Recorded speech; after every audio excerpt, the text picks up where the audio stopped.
I just wanted to really celebrate, man. It's a big day yesterday, It right? 40 was, yeah, years. yeah. And it's funny because I've seen Exodus twice now on, they're doing Bonded by Blood, and Yeah. there was a really good article yesterday that Revolver Magazine put out about Combat Records. And hmm just kind of, I don't know, Going back, right? Um, do you remember like the first session? of recording. Yes. There was only a couple sessions because it went by pretty quick. I mean, we moved into Indigo Ranch recording studios, which was owned by the Moody Blues at the time, I think, and Okay.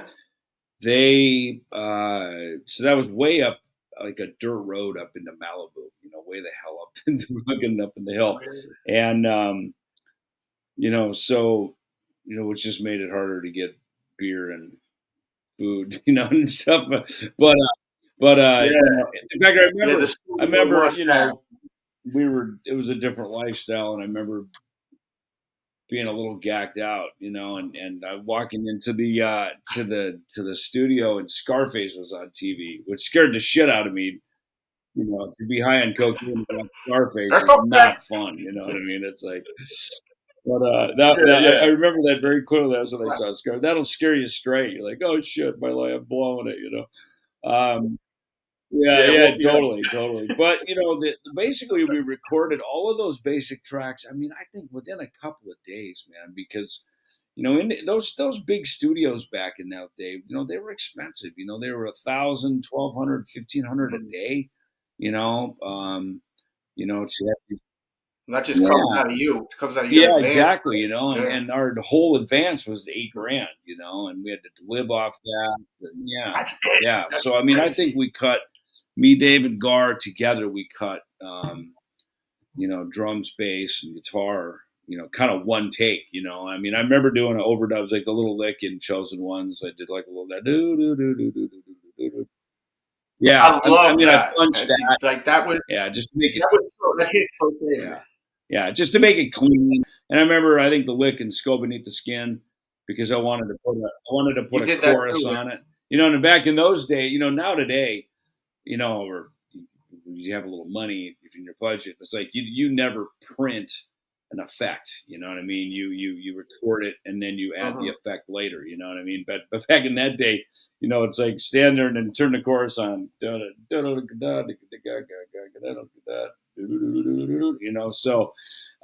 you wanted those licks to be clean, and that's not uncommon in making records, but and then of course the intro, Last Rites. I remember, Dave was playing it on the piano. They had a grand piano there, so he sat down at the piano and played it, and I was standing there looking right over his shoulder. So as he was playing it, because we didn't play it to a click, and then I came in with a do Mhm. do do right. Man, that album, as I said when we did our first interview, when we were on that tour bus, that album that was my first metal Yeah, album ever. Like that was the yeah, introduction to metal because I had yeah, someone yeah, older than me. Like he was like 6 years older than me. I thought he was cool as shit. He was yeah, playing the guitar. So like that was literally the first cassette I ever owned. I play it all the yeah. time, man.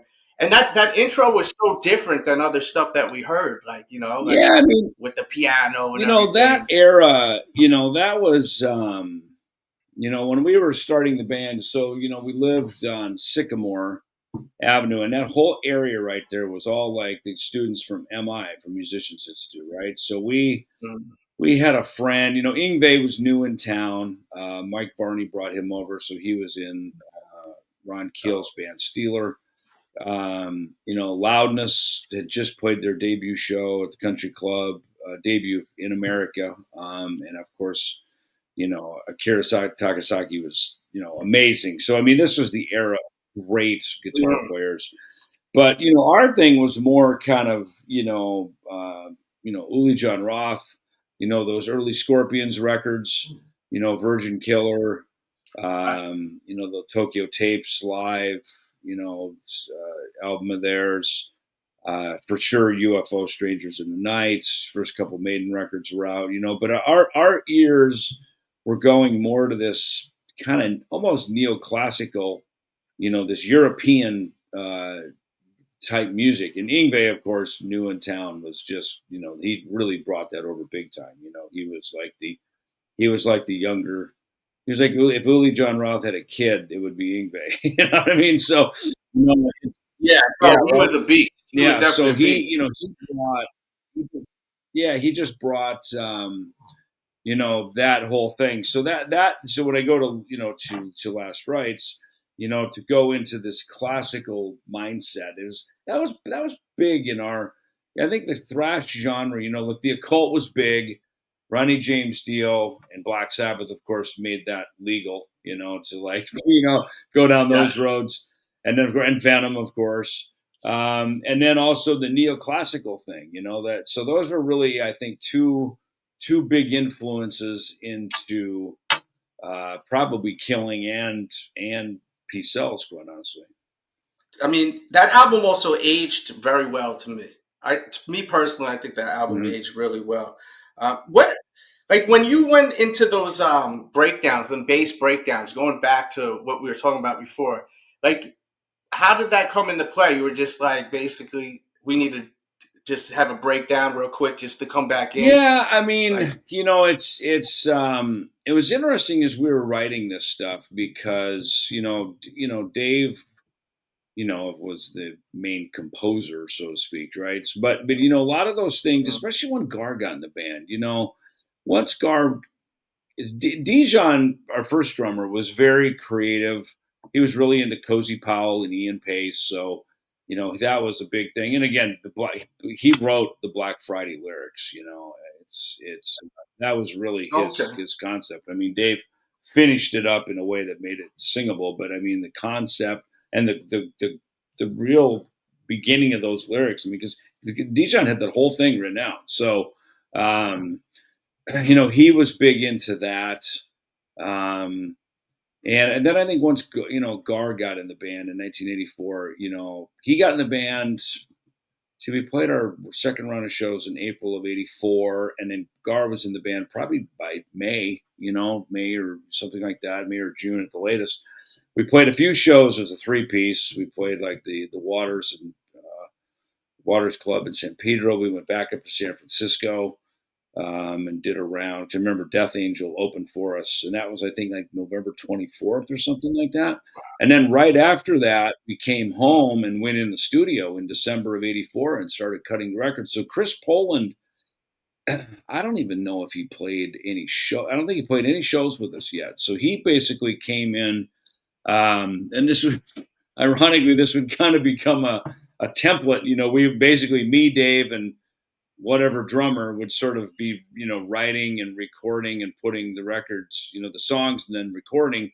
And then, Chris pretty much played solos, and he played some rhythm stuff. You can really hear his rhythm guitar stuff, like on Rattlehead. Chris has got like perfect yeah, time. I mean, his meter is just fucking perfect, So in a lot of ways, he cleaned incredible. up our sound a little bit. He made, what was kind of, not to a click track, pretty rowdy, pretty off to the races tempos. Chris had a way of kind of reining in a little bit and really putting a nice, meticulous musical point on stuff. Hell yeah, man. That Rattlehead song goes so hard too. Like, and like what was interesting with the songwriting in it, it's like at one point Dave's like, he's like, throw your fucking hands in the air, and like it sounds like it's like something like you would hear like on a party record, which was always interesting because Like if you think about it, on it's kind of Rattlehead, like you hip mean? hop. Yeah, like Rattlehead. Yeah, yeah. It's so funny. On Rattlehead, I like was opening this up. I thought it was. I didn't know if it was a beer, and then I went to the gym today at the hotel, and it was water. So I'm like, okay, I guess I can drink it. I didn't know what the hell it was, but yeah, yeah, yeah. it's funny. Rattlehead. So as it went, the first, when I first met Dave, the song that became "Set the World Afire." It was called. oh God, what the hell is it called? No Survivors. And the lyrics were done, the music was done. That song was done. And then he had Scope. I'm sorry, Looking Down the Cross, which had a different title. Speak No Evil, I think was what the title was. Yeah, Oh, really? That's what it was yeah, it originally was supposed to be originally called? Speak No Evil. Yeah, Wow. and so, but then everything else, started to be written after that. So, I met him in June of '83. Then after that, as we would go to rehearsal, like me and my friend Greg Handovit, and Dave with Dijon, and Dave had a singer that he was kicking around with named Laura Kane. But Laura wasn't a fit in there. He didn't. It wasn't. He was kind of more like this Jim Morrison kind of guy. And he's a cool guy, but Yeah, yeah, I heard it about just that. wasn't. It wasn't Yeah. there wasn't a fit. So that kind of fizzled out pretty quickly. But he was there. As the. I mean, technically, I guess he would be a founding member of Megadeth as well. Him and Dijon and Greg, as that Yeah. was the first, lineup that we were, rehearsing with and stuff. But then as we then like The Conjuring, for sure, Skull Beneath the Skin, and Devil's Island. So those were like the very earliest songs. And then as we continued to put the songs Really? together throughout the remainder of '83, Jim Durkin from Dark Angel was at rehearsals with us, and Jim was real good. He was just a little young. He was a little green yet, He just because he was yeah. I mean, look, Okay. I was 18, so I mean, I was young, but I'd had bands in the Midwest, so I knew what I was doing. I knew how to play, and I'll do the thing, and go out and gig and do stuff. We ended up getting then Kerry King, to fill in. Yeah, I heard Yeah, about we got that. him to fill in. He did like what, 4 gigs with What's you that? guys? Did he do like 4 gigs with you, Kerry King? Yeah, I guess five actually. Yeah, because then turn the calendar into 1984. In fact, it was New Year's Eve. We auditioned a few singers, and this one guy was supposed to show up, and he didn't. And out of Wow. frustration, Dave just taped a sheet of lyrics for, I don't know, Chosen Ones or something, right? Put it up on a Uh-huh. mic stand, and we played the song, and he stepped up to the mic and sang. And I was like, dude, that was fucking killer. And he was like, all out of breath and turned it red like he's going to pass out. And he just didn't really know how to sing and breathe and play, I don't think he'd ever done it before, And I said, killer, man. And he goes, really? I said, look, you're writing the lyrics. Like, no one's going to sing this shit as good as you Yeah. are, because you have the story. The thing about these Megadeth songs is they were stories, and that really, I learned a lot about that with songwriting, and as I would write lyrics, on upcoming albums and stuff too, is writing for Mhm. Dave to sing them, because it was almost like Dave was writing not with him singing in mind, right? He was writing a story, and the storyteller was yet to be determined until New Year's Eve of '83, '84. When that singer didn't show up, Dave became the storyteller, So, and it was, and it, he just had the right attitude, he had the right conviction. So, then flip into '84. By February '84 is when we went up to the Bay Area to debut the band. And Kerry had just been up there with Slayer, like just a couple of months before that. So he'd been there with Slayer. The Exodus guys, of course, they were the gatekeepers. They were the ones that welcomed us all, Yeah. to the Bay Area, and so they were really great with that. And of course they knew Dave from his Metallica days, before that. So Dave had a lot of friends up there and supporters. We're excited to see what his new post Metallica band is going to be like. So um, yeah, Kerry filled in on guitar. I never got the impression he was going to be a full time member. I mean, I think he probably toyed with the idea a little bit, but I also think from those early days with Megadeth, you know he he enjoyed it, he liked it, but I think he knew quickly, like, okay, Slayer is Slayer, I can do something with Slayer, like we've got a shot at something here. So he then, you know, when we came home, our drummer Lee Roush left the band. Kerry went back to Slayer, so it was just me and Dave, and then that's when we got Gar in the band. After that, we got introduced to this manager guy, Jay Jones, and then he brought in Gar. And then a couple of months later, he brought Chris in because Gar and Chris, it's kind of like me and Dave were. They were working. It was about bringing the two teams together, you know. Yeah, that's what's so cool because you and Dave, like you guys were living above each other, right? That's how you guys met. That's how we met. Yeah, that's how we met. You and Dave. On Sycamore Meat. Yeah, and then those two were doing music already together. Yeah, Gar and Chris grew up in Dunkirk, New York, so up by Buffalo, New York, and so they had moved to L.A. a few years earlier. They were, you know, they grew up on, you know, everything from Mahavishnu Orchestra and this, you know, Return to Forever, this kind of progressive jazz fusion stuff. And Gar, you know, Gar always cited Billy Cobham and Keith Moon as his influences, right? So, which is cool because, you know, Billy Cobham in that day was, he would be like the Mike Portnoy. He was the Neil Peart of the day, you know. He was of like the 70s or something, you know, of the kind of very progressive jazz rock. He was like the guy, you know. So, you know, so Gar, but then Gar also, you know, he's just unorthodox. You know, I think one of the things, you know, when Gar, Scope Beneath the Skin's a good example because when it comes to the breakdown after the intro, where he does the, you know, the floor tom roll, and then he does the fill this way, right? He comes up from the toms. Most people go right? Because if you're playing a beat, probably the closest drum is that first rack tom, right? So right? That's how most people kind of musically went from you know a higher pitch to a lower pitch, like right? So, but Gar, you know, he would come from down below. Nobody did that. I mean, that was just so groundbreaking. Yeah. And even like Mechanics, you know, when we played Mechanics, you know, he plays a shuffle under that, you know, it's like Hot for Teacher. It's a shuffle, right? So think Hot for Teacher.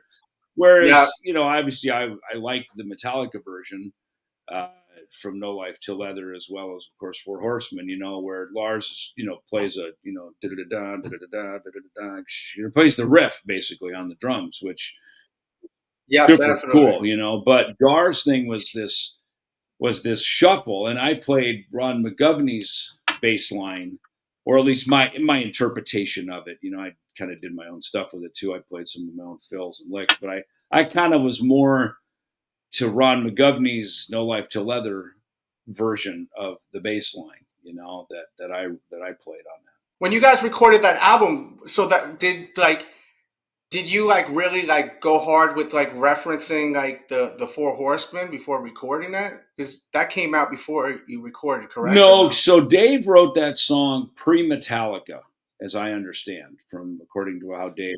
So he had Mechanics done in its entirety, and then he brought that into Metallica. You know, they kept certain riffs and parts of his songs, and you know, then you know created their version of it. Because you know, when you listen to the No Life Till Leather demo, you know, they play Mechanics in its entirety the way Megadeth did. I said the only real difference is, you know, Gar played the shuffle beat rather than, you know, Lars played the, you know, the actual, you know, the guitar riff basically on the drums. So both are great. I like both. But that, you know, two different styles. So Mechanics was very much Dave's song for sure, you know, and that's why when he said I want to do Mechanics, you know, he didn't look at it like it was a Metallica song. It was his song. So as I understand, this is from what David told me, you know, he brought that into Metallica. So when he left, he took it with him. You know, it was his attitude, you know. I think those other songs, I believe, you know, he collaborated, or if he brought them into the Metallica band room, they worked on those together. Metal Militia, Phantom Lord, whatever stuff that he wrote. I got the impression that those were group compositions, whereas Mechanics was entirely his song, lyrics and music that he brought into Metallica, and then obviously took with him into.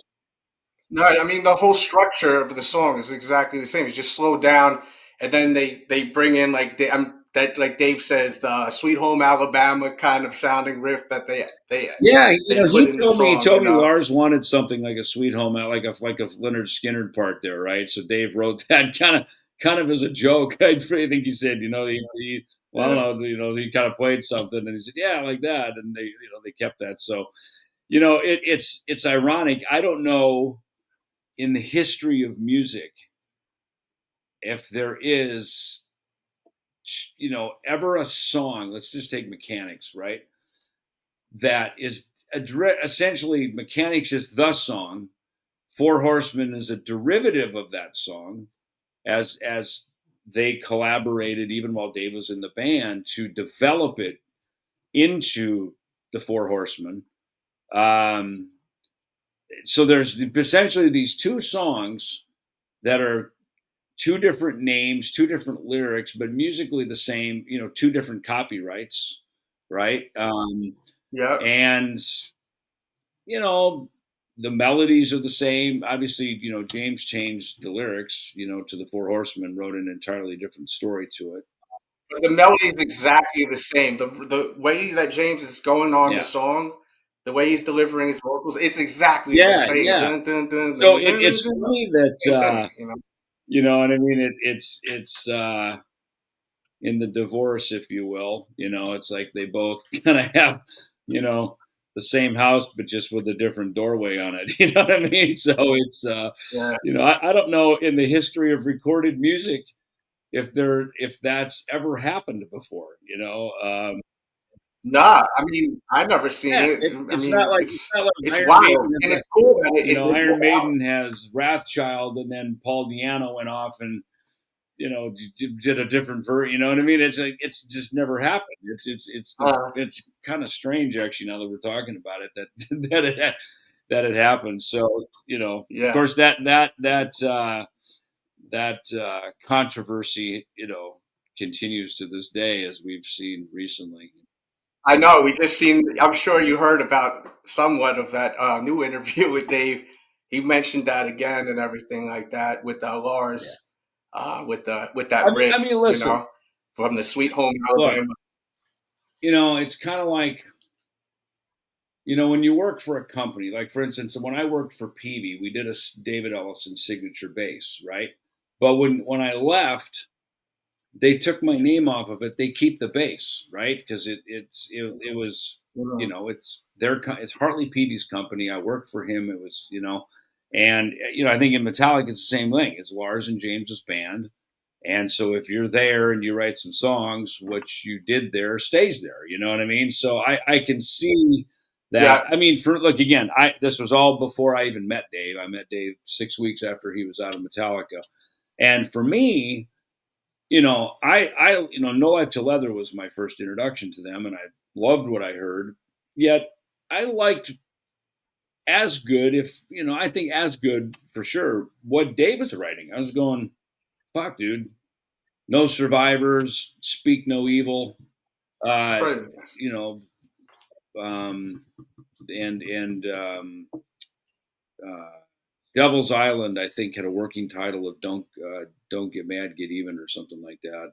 That's right. So, you know what I mean. So it's like when I heard him, we're sitting there in the apartment and he's playing those songs. I've been going, "What are you complaining about?" It's like these songs are great. Like these are even better than what you were doing in Yeah. Metallica, and it's like it just went to the next level, and I just me again, forest from the trees. It wasn't my argument to have with that, but I just looked at it and went, man, the fact that this band kicked you out, okay, bummer, but uh, they used your songs, they put your name on the credit, and you got paid. It's like, fuck, that's like a triple win, man. You know what I mean? So, yeah. So 100%. So, but look, when members got kicked out of Megadeth, no one was ever, their songs weren't used and credited and paid. You know what I mean? It was like, the song "Soldier On the last Megadeth record, I brought the lyric and the melody in for that, and then me and Dave were working on that together. He changed the title of it to "Soldier On," and then when he kicked me out, he just took my words off and kept the whole song to himself and took all the credit. He didn't pay me or put my fucking name on it. So as far as I'm concerned, Lars and James were pretty generous to him, so. You'll take that ticket. I look at that, I'm just like, that didn't happen to any of us in Megadeth. So it's like, so anyway, but whatever. It's all part of the folklore and the legend of Megadeth and Metallica, I guess, at this point. Yeah, and it's gonna last forever, right? Till the wheels fall off, which will never happen. What it is, man. So, that will never fall exactly. off. So most people, So again, most people, maybe get a severance. Hey, I look at it like that. It was a severance package. They Metallica didn't have any money. They were broke. They'd signed. They signed the deal. They made the record. Who knew if they'd make any money at all? The fact that it blew up like it did was just incredible. But it's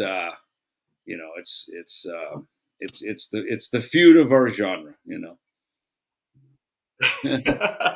Battle of the Bands.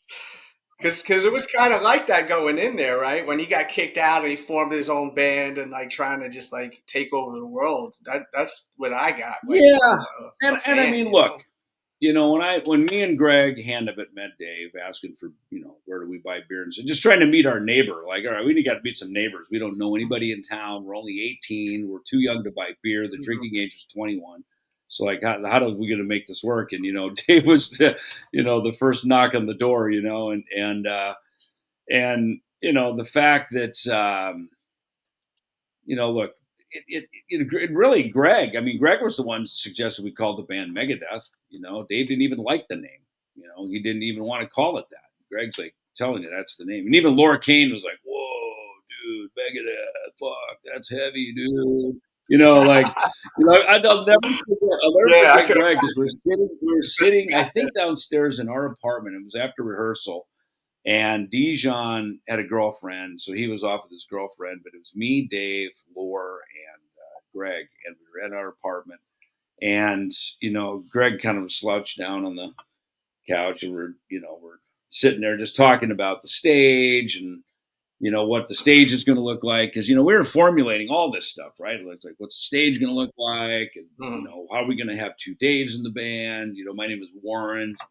Should we just call me War instead of Dave? How did we get to have two Daves? Because Dave was already Dave, so then we decided, all right, I'll be David. And we kept our real names. Yeah, you were definitely David. Like we kept our real names. We didn't do stage names. Because like Gene Simmons, Paul Stanley, these are like fucking cool names. You know what I mean? And it's just like when you get. And I was like, I don't know, is Ellefson cool? I don't know, that's not like a cool rock and roll name. I mean, I'm glad I kept it now, of course, but you know what I mean? It's like, Nikki Sixx, because that was what was going on the Sunset Strip. Everybody had they had stage names, so. Like one syllable names. Nick Mars, Nikki Sixx. These are like total fucking rock star names, and so we kept our names, and then the next topic was, we need a band name, and that's, I'll never forget Greg, because he kind of had this sly look. He's kind of looking at me, well, I think we should call the band Megadeth, and there was like this silence in the room, and then that's when Laura goes, "Whoa, dude, Megadeth, fuck, that's heavy." Because Megadeth was the word in the song "No Survivors," right? The Arsenals of Megadeth can't be rid, they said. That was the line, right? And when we saw those lyrics, that's I mean, it's fucking brilliant, right? That what's a Megadeth? You don't even know what the word is. You know what I mean? So it stuck, and Greg forced the issue, and then I remember Dave, he didn't want to have the word death. He didn't like the name. He didn't like the word death. Like that was just too cliche for a metal band, right? So Greg was the one who suggested. He goes, well, "Why don't we drop the A? Megadeth, And then Dave liked it because it's 8 letters, it's numerology, it's the perfect 8, like the infinity, right? It's the eight, the eight's. Oh wow. Oh, so he's using Yeah, mathematics for yeah, this whole thing yeah, with the name. That's I never yeah. knew that. That's fire. Like the That's gematria fire. stuff, right? Where you have That's, how yeah, many, yeah, yeah. what letters. That's I Yeah, never yeah, knew yeah. that. So there was a lot of thought into it. I mean, it didn't just, we were not a band that just jammed and smoked pot and. Nah, you guys were No, very intricate with everything. Like no. it was really cool. What about the artwork? Because I remember, weren't you guys really unhappy with that artwork, Yeah, or yeah. was Well, there back? and What I've was the deal learned with now that? too from my friend Mike Schnapp, who did radio promotion for Combat Records. I just befriended him again. We've stayed in touch and stuff, but he's working on a movie, he's working on a book and stuff. So I was just with him in New Jersey for the Nick Menza film premiere, and he just told me the other day there were two masters, two like when you went in and mastered, you take that, like we would take the demo. So we did those couple of days up in Indigo Ranch. Then we moved down to a studio called Crystal Sound Labs down in Santa Monica and Gower, where we finished the rest of the recording, the solos. Chris did his solos and stuff there, and the rest of the singing, and then we mixed there. And then we then we went to go have it mastered, and I think we went to a place, I can't remember, I forgot where it was. Anyway, we went to, and so when you mastered, basically what you're doing is you're creating the lacquer that they would then, that becomes the thing by which you press and manufacture all the vinyl, right? And of course Mhm. made cassettes from at that point too. But essentially you're creating, it's literally a turntable with a needle, and it's carving, it's carving the master, uh, you know, um, vinyl template that you're going to then create, send out to the Yeah, factory. press Yeah, over and right. over, And then right? from that's from which they literally press and manufacture all the vinyl. And so I remember, me and Dave going there. Chris may have been there with us as well, because Chris was an audiophile. He liked to be into the mixing, and he wanted to be there for as much of it as he could too. And so there's one master, and so when you master, you have to have your songs in order, because they basically, that's where they cut. The mastering engineer also trims the fades and the stop of a song to the start of the new song, right? And there's a formula that they had for, like, you put 3 seconds in between songs. And I will say this: the mastering guys loved our records because they only had 8 songs on them, right? There was only, like, I think 28 or 32 minutes of material, right? So if it was 4 songs on side A, 4 songs on side B, because what the mastering guy said, he goes, less songs means the grooves are wider, which means more bottom end, which of course win for Oh, there you me, of go. course. But so then we did that, and then when we sent that off to Combat, Steve Sinclair, who was kind of the point man A&R guy at the label, he went in and created his own master and changed the order. And I literally just learned this like a couple weeks ago, and then I got to thinking about it, and I'm going, you know what, because it's so funny. Like in Kings of Thrash, we're learning the record top to bottom, and in my mind, I always felt like there was a different order to the record, and the guys would be like, "No, this is what it is." I'm like, that can't be right, because I never, I don't sit around and listen to Killing Is My Business, right? I just don't. And Yeah, you don't listen to yeah, your and own obviously work. it was A 4 lot of years ago people are we like made it, that. right? So so when Mike told me that, I'm like, I knew it. I fucking knew it, because I knew there's no way we would have, as a band, put the songs in that order. So isn't that funny that there's literally these two masters, and who knows? Like he called it, there was the Dave master and then the Steve Sinclair master, and the Steve is the one that, because he worked at the label, he ran the label, his master won, right? So then you come to the artwork, same thing, right? They send us the finished version. They don't send us like, hey, here's a sample. Yeah, like, draft. any label now would say, email you a PDF. Hey, this is with a sketch of how it's coming along. And you go, yeah, and add a little more Yeah. orange, or can we tweak the lyric? Just tweak the logo. There's none of that. They just fucking send you. So we go.